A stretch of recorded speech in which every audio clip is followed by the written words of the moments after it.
poslednom období pribúda v našom útulku psíkov, ktorí potrebujú súrne nielen našu, ale i vašu pomoc.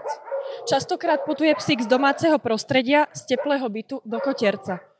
Napriek tomu, že sa snažíme poskytnúť všetkým psíkom individuálnu starostlivosť a opateru, niektorým prostredie útulku nevyhovuje, psychicky trpia a u niektorých prípadov to znamená pomalú a istú smrť.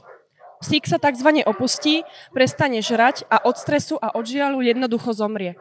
Preto veľmi súrne hľadáme pomoc vo forme adopcie týchto súrnych prípadov.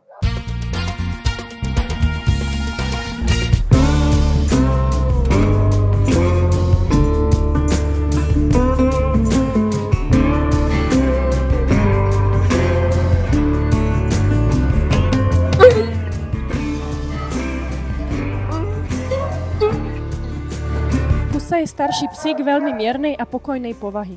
Je dobre vychovaný, čistotný, prítulný a zvyknutý žiť vnútri. V útulku veľmi smúti, chýba mu kontakt s milovanou osobou a mekučký gauč.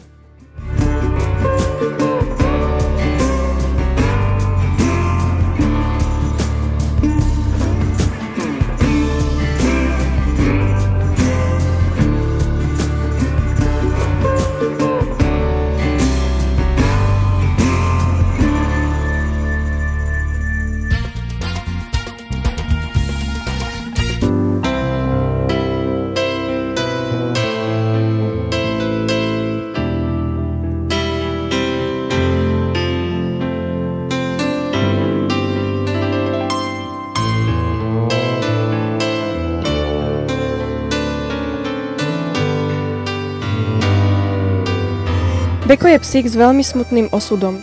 Na sklonku života sa poloslepý a polohluchý ocitol na ulici v krutých zimách, kde sa musel starať o prežitie.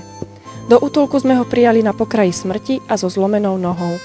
Pre Beka hľadáme kľudné miesto na dožitie, aby nemusel posledné chvíle svojho života stráviť v útulku, čo je v jeho zdravotnom stave utrpením.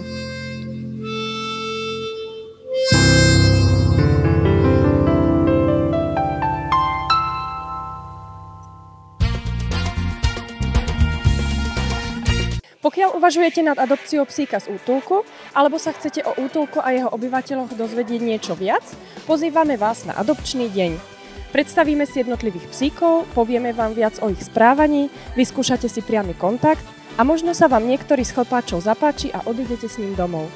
Tí z vás, ktorí si adoptujú psíka priamo počas adopčného dňa, získajú okrem úžasného nového priateľa aj adopčný balíček, ktorý vám uľahčí štart do spoločného života. Celou akciou nás bude sprevádzať Janko Slezák a atmosféru spríjemní okrem chutného a zdravého občerstvenia aj hudobný hosť Robo Pap. Adopčný deň sa bude konať 8. mája, je to streda, voľný deň, tak sa príďte do útulku odreagovať od všedných povinností, možno nezáväzne a možno s cieľom adoptovať si psíka z útulku.